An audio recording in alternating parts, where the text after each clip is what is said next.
킴 익수라고 하는 맹인 성악가가 계세요.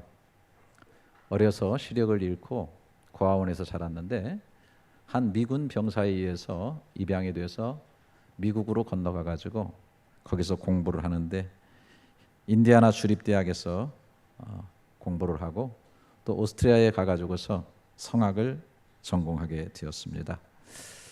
예수님을 잘 믿었기 때문에 어떻게 내 인생 봉사할까 하다가 여러분 잘 아시는 그 빌리 그레이엄 목사님과 그 전도단에 속해서 세계를 다니면서 찬양으로 하나님께 영광을 돌리고 간증도 하는 그런 삶을 살았습니다.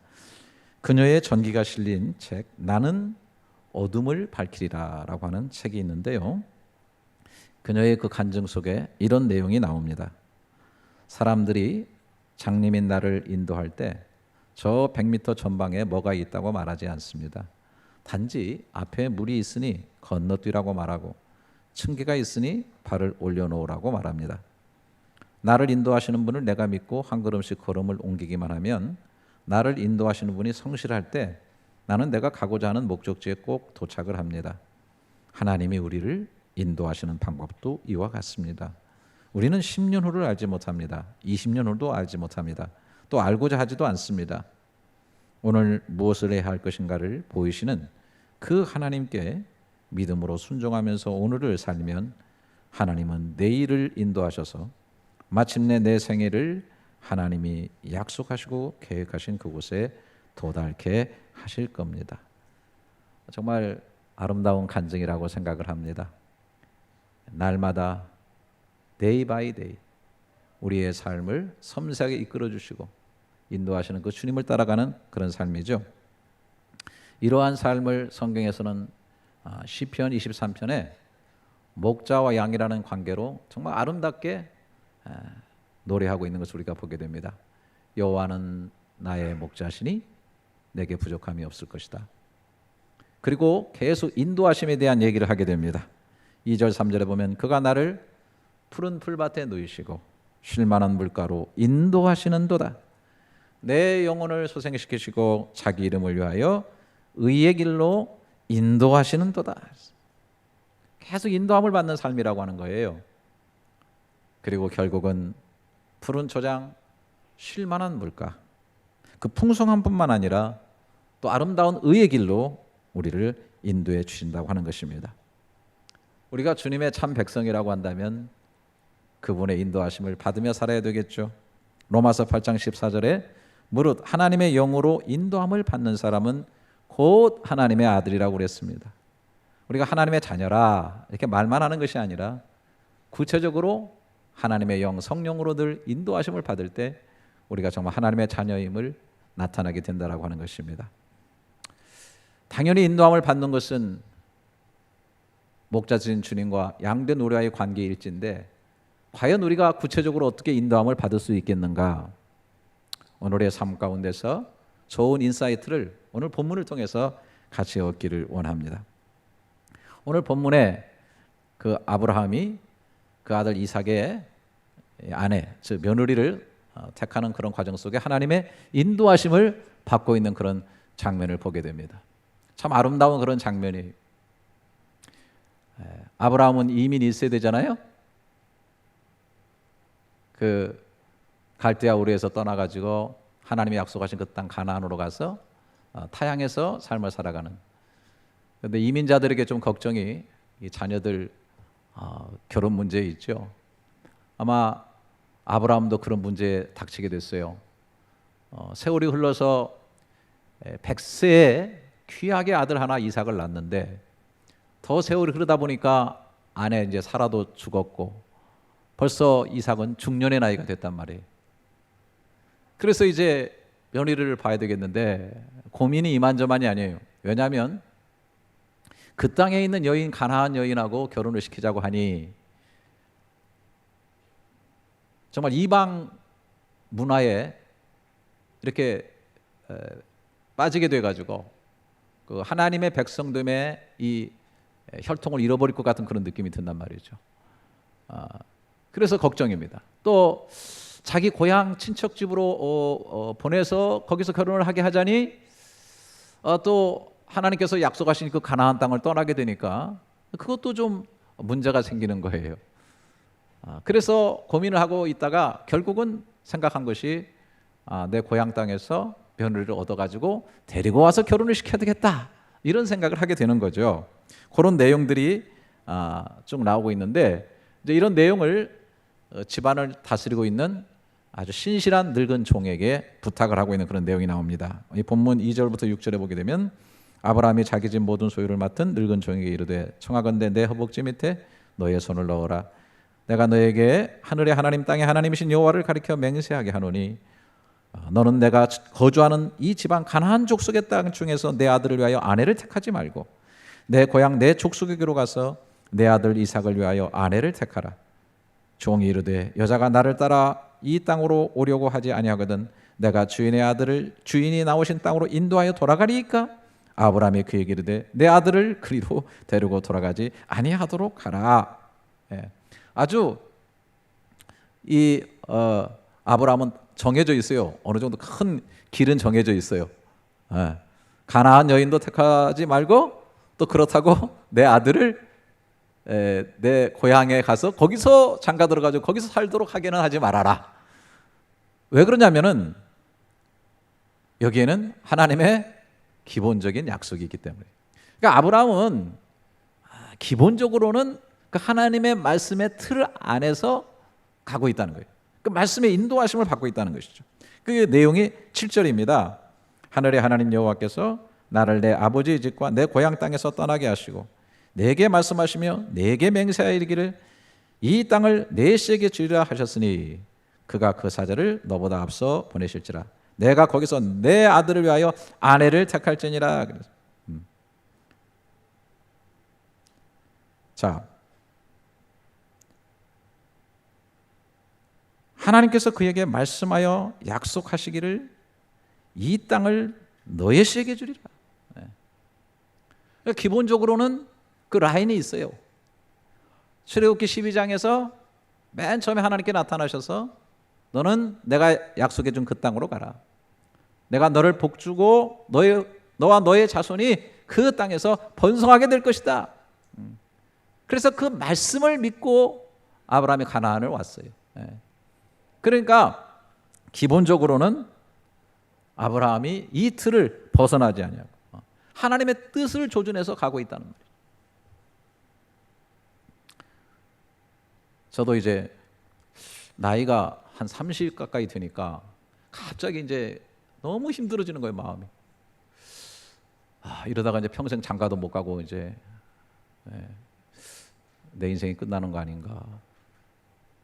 물론 뭐 중간에 여인들을 만나고 선도 보기도 했지만은 그게 뭐 다 뜻대로 되지 않기 때문에 그냥 나이가 벌써 30이 딱 된 거예요. 친구 그 당시 전도사님이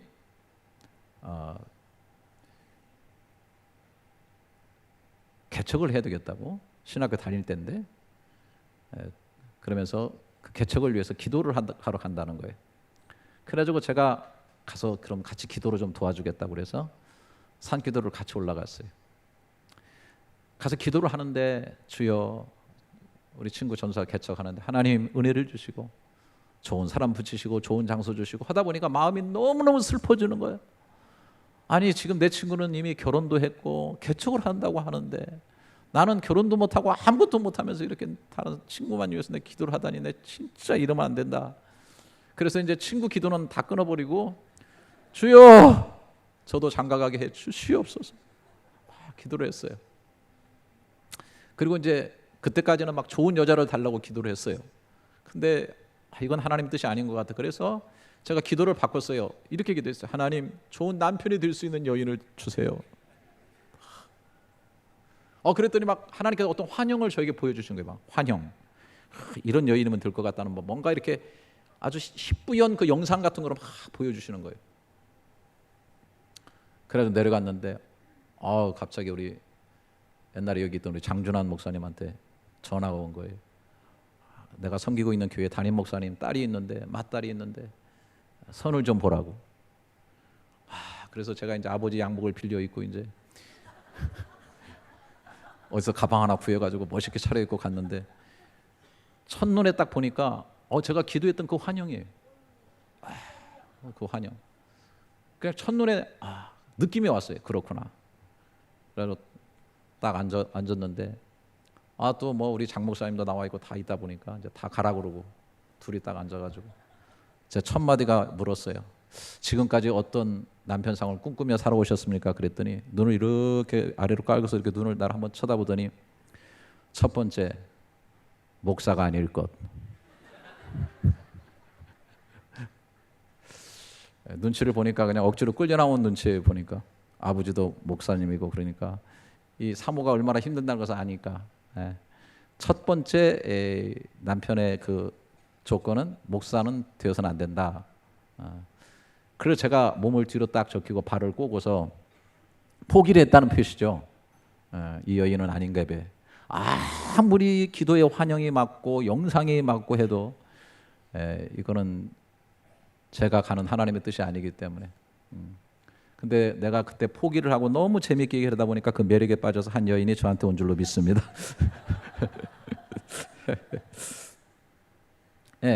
아브라함에게는 뭐 세상이 어떻게 돼도 하나님의 뜻이 가장 중요했어요. 양은 목자의 음성을 듣게 돼 있어요. 하나님의 뜻이 뭔가? 하나님의 말씀이 궁극적으로 가장 우리를 인도하는 핵심 요체라는 거죠. 가장 본질이라고 하는 것입니다. 거기서 떠나서는 안 된다고 하는 것입니다. 그 다음에 이제 그 아브라함이 믿었던 것이 또 한 가지가 뭐냐면 그랬죠? 7절에 어떻게 했어요? 그가 그 사자를 너보다 앞서 보내실지라. 이 말이 뭐예요? 하나님께서 사자를 앞서 보내신다. 하나님께서 앞서 행하셔서 내 길을 인도해 줄 것이라고 하는 그 인도하심에 대한 확신이 있었어요. 지금까지 인생 자체가 그랬잖아요. 그 나이가 먹도록 후손이 없어서 전전긍긍할 때에 하나님께서 그에게 오셔가지고 일방적으로 복을 주시고 내 후손이 정말 하늘의 별처럼 바다의 모래처럼 많게 될 것이라고 하나님께서 약속하시고 예비하시고 그 죽어버린 것 같은 그 사라의 아내의 그 태 속에서 생명을 주셔가지고 그래서 후손을 있게 하시는 그런 은혜를 베풀어 주셨잖아요. 여러분 아시잖아요. 모리아 산상의 사건이 뭡니까? 그 아들을 바치라는 거예요.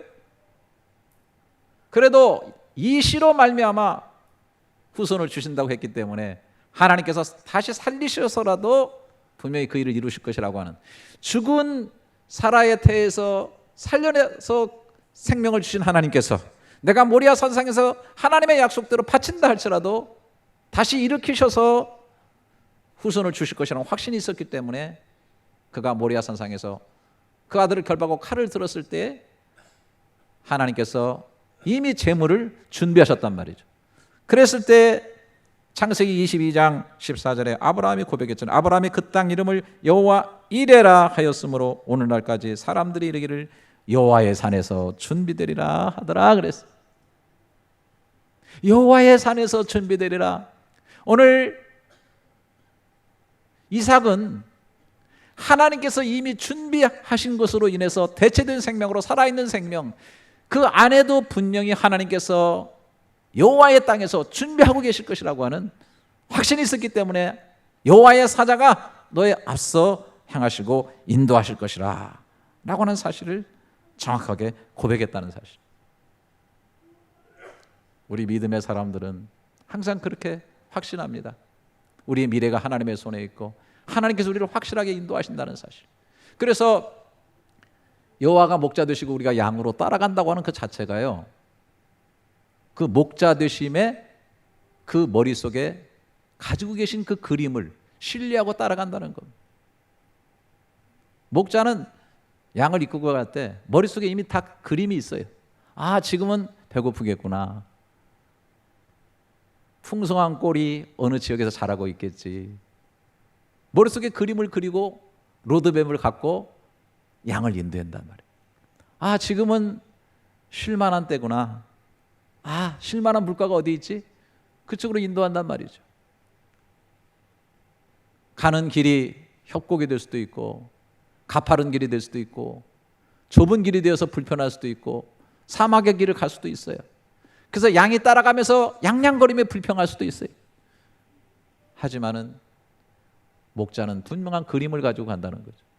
만약에 우리가 신앙생활하면서 그런 목자의 머릿속에 있는 그림을 볼 수만 있다면, 하나님이 우리를 이끌고 가시는 그 하나님의 계획과 뜻을 우리가 엿볼 수만 있다고 한다면, 때로 우리가 웅덩이에 갇히고 때로 사막의 길을 걷고 때로 고난의 길을 가고 아픔이 있다 할지라도 그 하나님의 머릿속에 있는 궁극적인 그림, 이것이 다가 아니고 가는 과정이라고 하는 사실을 분명히 안다고 한다면 우리는 기쁨으로 감사하면서 그 길을 갈 수 있다고 하는 말이죠.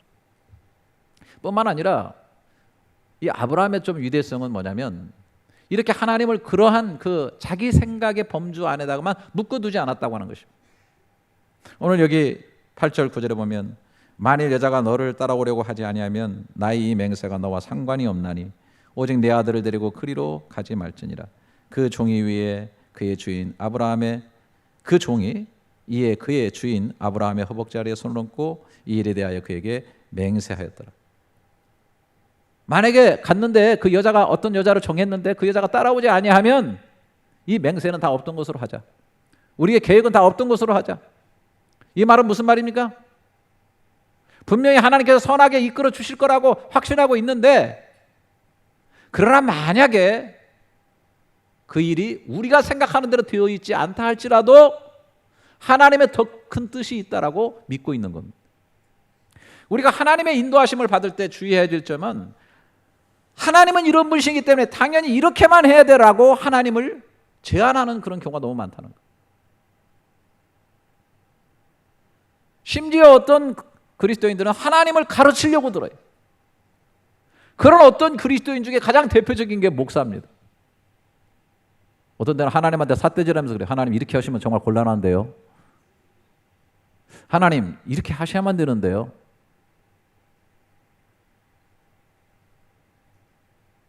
그런 것 때문에 상처받고 넘어질 때가 너무 많습니다.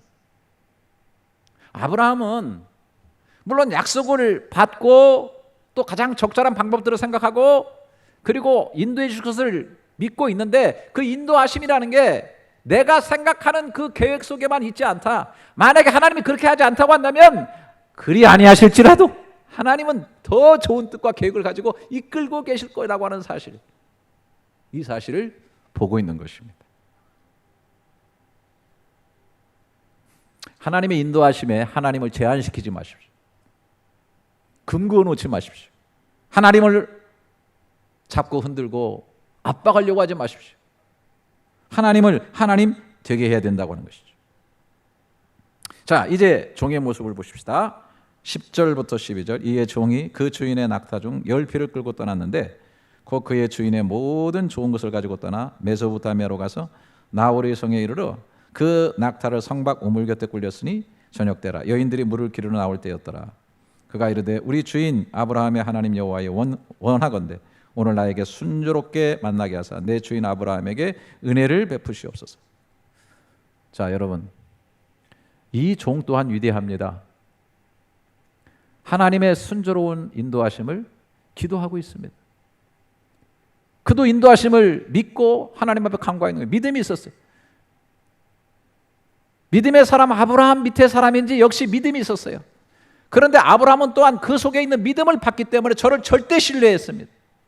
집안의 모든 일을 맡겼을 뿐 아니라 이 중요한 일들을 그에게 맡겼던 것은 뭐냐면 그 속에 하나님을 향한 믿음이 있었습니다. 그가 떠날 때 어떻게 했습니까? 낙타 10匹를 가지고 떠났습니다. 여기 성경에 보니까 그 아브라함의 모든 좋은 것을 다 가지고 떠났다고 했습니다. 그 여행길에 필요한 것들, 또 가서 그 여인을 데리고 오는 그 모든 문제, 또 그렇게 하기 위해서 그 집안에 줘야 될 모든 것, 그래서 좋은 모든 것을 다 줬습니다. 이때가 기회 아닙니까?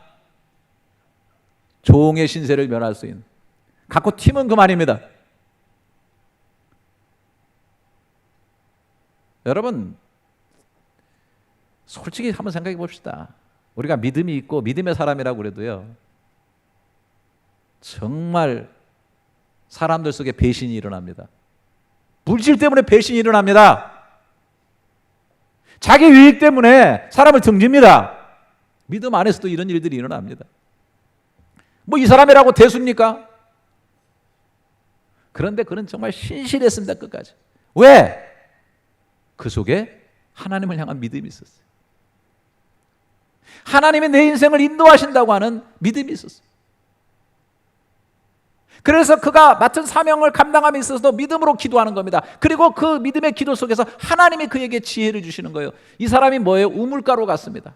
물론 낙타에게 물을 먹이는 것도 필요하지만은, 그러나 정말 여인들이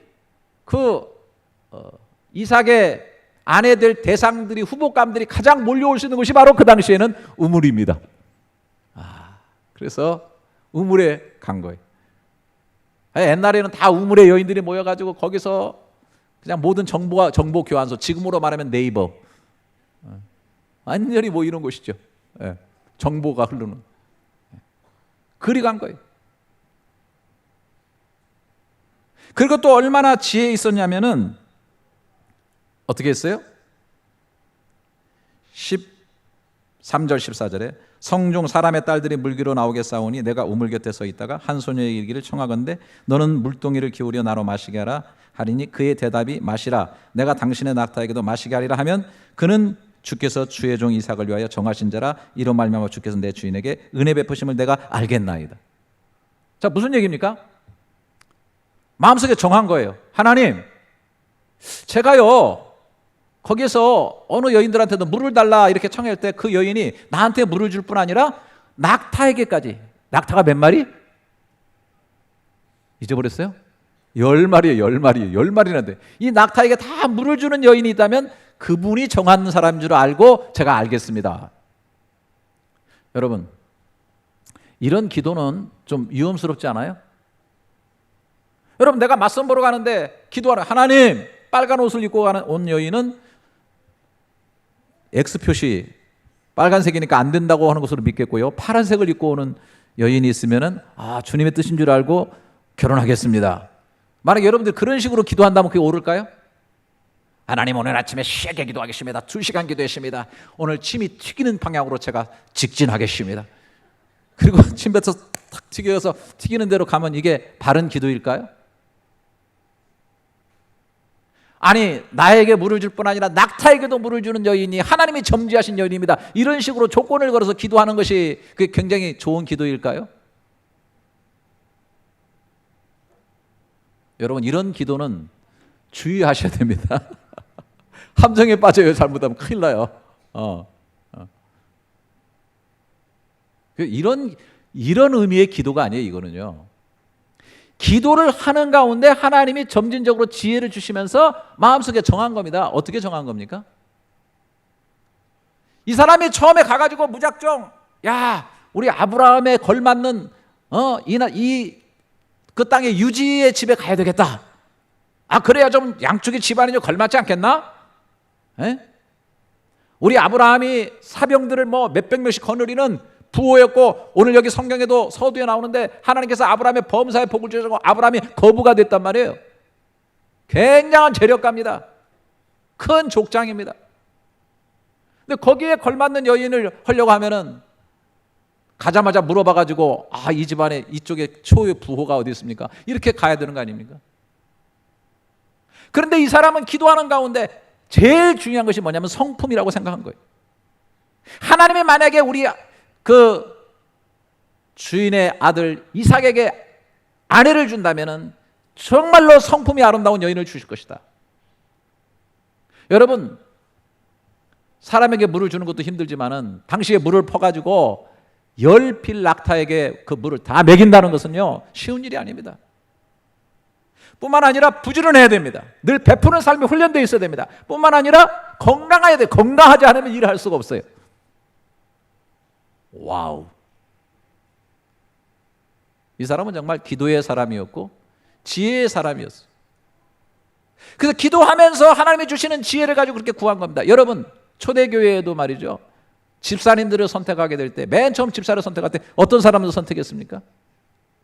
성령과 지혜가 충만한 사람입니다. 성령 충만할 뿐 아니라 지혜가 충만해야 하나님의 일을 하기에 합당한 거예요. 성령의 에너지는 막 넘치는데 지혜가 없어가지고 엉뚱한 일을 벌이면요 차라리 안 하는 만 못합니다. 어떤 일을 감당하든지 지혜가 있는 사람이, 그리고 성품이 있는 사람이 일을 깨지 아니하고 아름답게 잘 마무리합니다. 성품이 좋아야 돼. 오늘 그런 사람들이 그립습니다.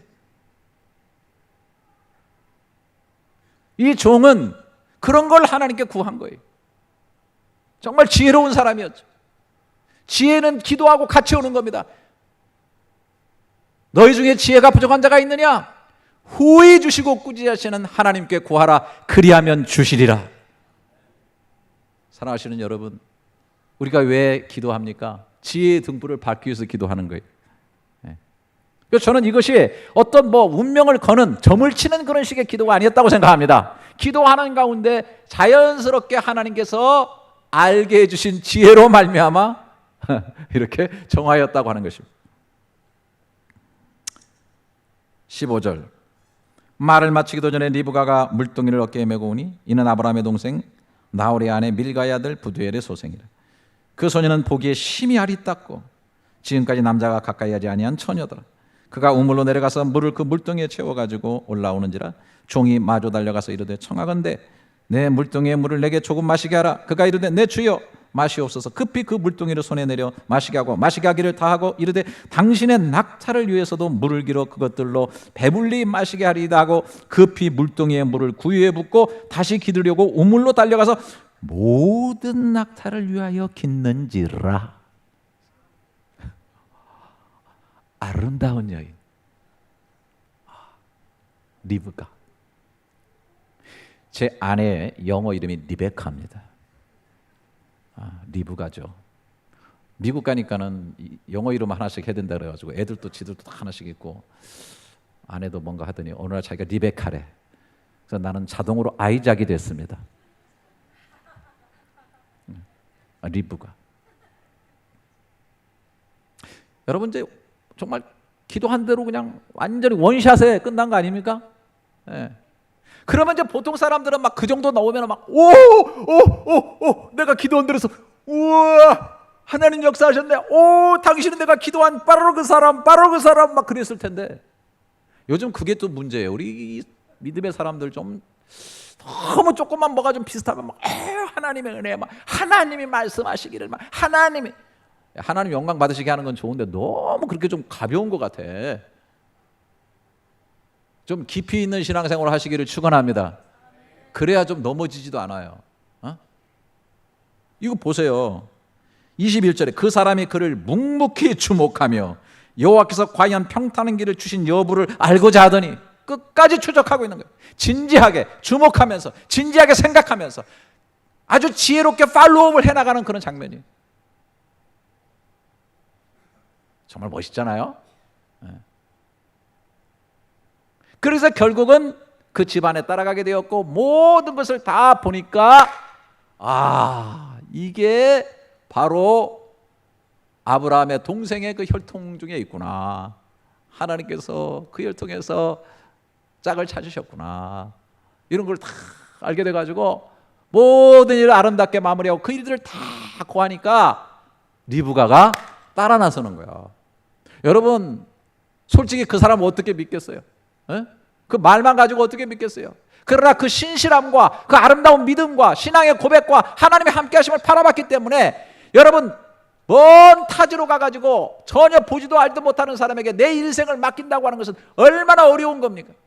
그런데도 이 리브가가 이 종을 따라서 그 먼 길을 따라서 이삭에게로 시집가게 된 것을 볼 때에 그 모든 것 속에 하나님의 인도하심이 있었고, 이것을 받아들이는 리브가의 믿음이 있었다고 하는 겁니다.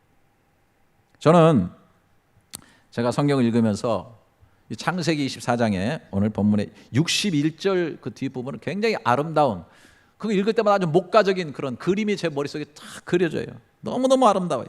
리브가가 일어나 여자 종들과 함께 낙타를 타고 그 사람을 따라가는 거죠. 종을 따라. 그 종이 리브가를 데리고 가니라. 그때 이삭이 부엘라 헤로이에서 왔으니 그가 네게부 지역에 거주하였습니다. 이삭이 저물 때 들에 나가 묵상하다가 눈을 들어보매 낙타들이 오는지라. 리브가가 눈을 들어 이삭을 바라보고 낙타에서 내려 종들에게 말하되 들에서 배회하다가 우리에게로 마주오는 자가 누구냐? 종이 이르되 이는 내 주인이니이다. 리브가가 너울을 가지고 자기의 얼굴을 가리더라. 종이 그 행한 일을 다 이삭에게 아뢰매 이삭이 리브가를 인도하여 그의 어머니 사라의 장막으로, 사라는 이미 죽었으니까 그 장막으로 드리고 그를 맞이하여 아내로 삼고 사랑하였으니 이삭이 그의 어머니를 장례한 후에 위로를 얻었더라. 진짜 좀 상상력을 좀 발휘해보세요. 목가적이잖아요. 그냥 그 저녁 노을이 지는 그 들판에 말이죠. 낙타의 행렬이 저쪽에서 오고 있는데 이삭이라고 하는 이 사람은 그냥 그 들을 배회하면서 묵상을 하고 있는 거죠. 묵상. 아버지께서 그 사람을 보내가지고 내 아내를 선택한다고 하는데 내 님은 누구일까 하면서 이 이삭의 모습을 보면 참 이삭은 진짜 순종의 아들이라는 게 이게 진짜 절절히 느껴져요. 가나안 여인 중에 내 눈을 왔다리 갔다리 하는 아름다운 여인이 많은데 이 아버지는 망령이 뻗치셨나? 참 멀리서 알지 못하는 여인을 데려오겠다고. 이게 아니고요. 하나님께서 우리 아버지 속에 은혜를 주셨고 믿음으로 내가 출산해가지고 믿음의 사람으로 살아가는데 아버지를 통해서 하나님께서 또 말씀하셔서 흘려서 나를 위해서 예배하시는 그 여인, 그 여인은 누구일까? 하나님은 어떻게 역사하실까? 바라보면서 말이죠. 묵상하고 있는 이 모습, 얼마나 멋있어요. 다 이 그 종이 행한 일을 얘기하니까 좀 하나님께서 인도하셨네. 벌써 리브가는 이거를 딱 쓰고서 얼굴을 안 보여주고 있어요. 그 이삭은 이 리브가가 미스 중동인지 아직 몰라. 그런데도 손을 잡고 이끌어가지고 사라의 방으로 드리고 그리고 아내로 맞이해서 정말 사랑하게 되니까 그 어머니 돌아가신 그 아픔과 슬픔들을 다 위로받고 새로움을 얻는 그런 모습 얼마나 아름답습니까? 이 아름다운 장면은 제가 볼 때는 어느 한두 사람이 아니라 다 한 사람 한 사람이 하나님의 인도하심을 받아서 움직이고 있는 삶의 아름다운 모습이라고 생각합니다. 이것이 이렇게 목가적인 아름다운 가정과 삶을 만들어낸 그러한 배경에 있었다고 하는 사실. 저는 이러한 모습이 탐이 납니다. 저는 오늘 우리 열린연합교회도 여기 계신 여러분들 지금 졸고 계신 분도 계시겠지만 제가 요즘 소리를 안 지르기 때문에 졸는 분들이 생길 수밖에 없다는 현상을 제가 이해합니다. 사람들이 왜 그래요? 제 아내가 늘 하는 얘기가 당신은 왜 밑도 끝도 없이 중요하지 않은데 소리를 지르냐고 자꾸 저를 많이 핍박했지만 이 앞에 서보면 압니다. 마음을. 그 누군가가 졸고 있고 그 누군가가 다른 생각하고 있기 때문에 소리가 올라가지 중요한 때만 올라갑니까? 그래도 제가 그런 것을 다 내려놨습니다. 내 아버지 집에서 잠이 얼마나 달콤할고 그 생각을 하니 참 마음이 참 그래서 제가 이제는 소리 지르지 않기로 굳게 마음속에 결심. 우리 열린연합교회 정말 다른 건 몰라도 지금 버뜩 깨셔가지고 여러분들 다 삶이 각자가 다르고 정경 환경 같은 모든 게 달라도 여러분들의 삶을 성령께서 하나님께서 좋은 계획을 가지고 구체적으로 다 인도하시는 그 모든 것들이 우리 열린연합교회에 합쳐져서 정말 아름다운 열린연합교회를 만들어가고 주님의 일들이 이 가운데 이루어질 수 있기를 주님의 이름으로 축원합니다. 목장에 모일 때도 다 인도하심을 받은 사람들이 모여서 그 은혜를 나누다 보니까 정말 목가적인 아름다운 목장이 되어지고 말이죠. 거기에 기쁨이 충만하고 날마다 모일 때마다 은혜가 충만한 삶. 우리 가정을 바라볼 때 하나님의 인도하심들이 다 각자의 삶 가운데 분명히 보여지고 이런 것들이 모이게 되니까 하나님의 영광이 드러나고 하나님의 기쁨이 나타나고 은혜가 충만해지고 성령의 단대가 쏟아지는 그런 가정들이 될 수 있기를 주님의 이름으로 축원합니다. 이런 삶들이 얼마나 아름답단 말이죠. 여러분, 요셉의 삶은 파란만장했어요. 토막토막 잘라보면 너무 힘들어요. 그런데 여러분, 요셉의 삶이 파란만장했다고 우리가 다 인정할 거예요. 그 삶의 결과는 어떻게 됐습니까? 어떤 분이 그래요. 목사님, 파란만장한 요셉의 삶의 결과는 1억을 번 겁니다. 응? 뭘 1억을 벌어야 파란 색깔 만원권 만장이면 1억입니다. 파란만장한 삶. 여러분, 1억이 중요한 게 아니라 대박이 난 거예요. 여러분 한번 잘라보세요. 형들의 시기를 받아가지고 웅덩이에 들어갔을 때 그 삶을 잘라본다면 얼마나 비참한 겁니까? 그러나 그가 웅덩이에 들어가지 않았으면 어떻게 애굽 보디발 장군의 집에 들어갈 수가 있겠습니까? 거기서 억울한 일을 당해가지고서 감옥에 들어가지 않았다면 어떻게 바로 왕의 술 맡은 관원장을 만날 수 있었겠습니까?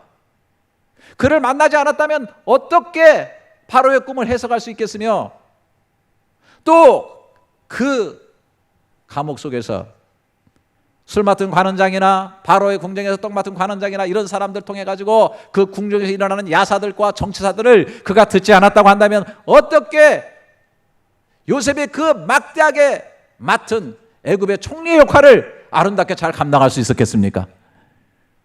요셉이 그렇게 애굽의 총리가 되지 않았다고 한다면 어떻게 그의 가족들이 그 흉년에서 다 살아남을 수가 있었겠고, 어떻게 70인 정도밖에 되지 않았던 그의 족장의 가족들이 200만이나 되는 이스라엘의 민족으로 만들어질 수가 있었겠습니까? 잘라보면은 고통스럽고 잘라보면은 힘들고 잘라보면은 이해가 되지 않았지만은 성경은 이미 요셉이 애굽에 팔려갔을 때 하나님이 요셉과 함께 하심으로 형통하였다라고 말씀하고 있는 것입니다. 할렐루야. 너무 인생을 잘라서 보지 마시기 바라요. 하나님의 인도하심을 끝까지 구하시고 하나님의 인도하심을 따라 살아갈 수 있는 그런 삶이 될 수 있기를 주님의 이름으로 축원합니다. 1990년대 재즈 피아니스트고 미국 시카고의 필그림 침례교회 찬양대 지휘자였던 타미 도시라는 분이 있었어요. 참 너무나 유감스럽게 그 아내가 아이를 낳으면서 같이 죽게 되었습니다. 큰 아픔, 낙심, 고통스러운, 그래서 방황하고 있던 그 어느 겨울날 위로해왔던 친구 교사가 있었는데 그 친구를 따라서 그가 근무하는 학교에 가게 됐습니다. 겨울이라서 곳곳이 눈이 쌓여 있는데 거기에 학교의 교정에 이런 문구가 적혀 있었습니다. 주님이여 이 손을 꼭 잡고 가소서. Take my hand, precious Lord. 그 구절이 막 가슴속에 깊이 들어오면서 자기도 모르게 홀린 듯 그 교실 안에 들어가서 풍금을 손에 잡고서 저와 여러분이 잘 아는 그 찬송가를 거기에서 만들기 시작한 것입니다. 주님이여 이 손을 꼭 잡고 가소서. 약하고 피곤한 이 몸을 폭풍의 흑암속 해치사 빛으로 손잡고 날 인도하소서.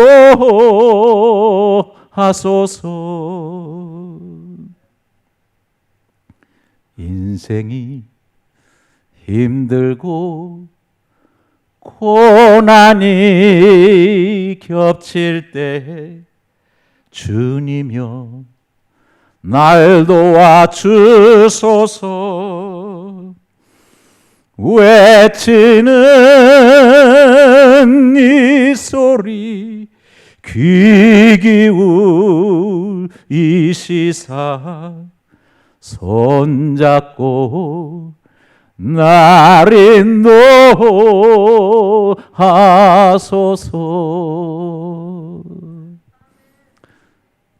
저도 마찬가지지만은 그 주님 손잡고 오신 분들 너무 많을 겁니다. 정말 주님이 손잡아 주셨기 때문에 저도 여기 있습니다. 아무것도 아닌 인생, 고난이 겹치고 흑암 속에 있던 사람, 저와 여러분의 삶, 미래의 삶도 하나님께서 이렇게 손잡고 인도해 주실 줄을 확실히 믿습니다. Day by day, step by step, 순간순간마다 또 한 걸음 한 걸음 날마다 그 주님의 손에 인도하심을 구체적으로 받으며 살아가는 귀한 여러분의 삶이 될 수 있기를 주님의 이름으로 축원합니다. 같이 기도하겠습니다.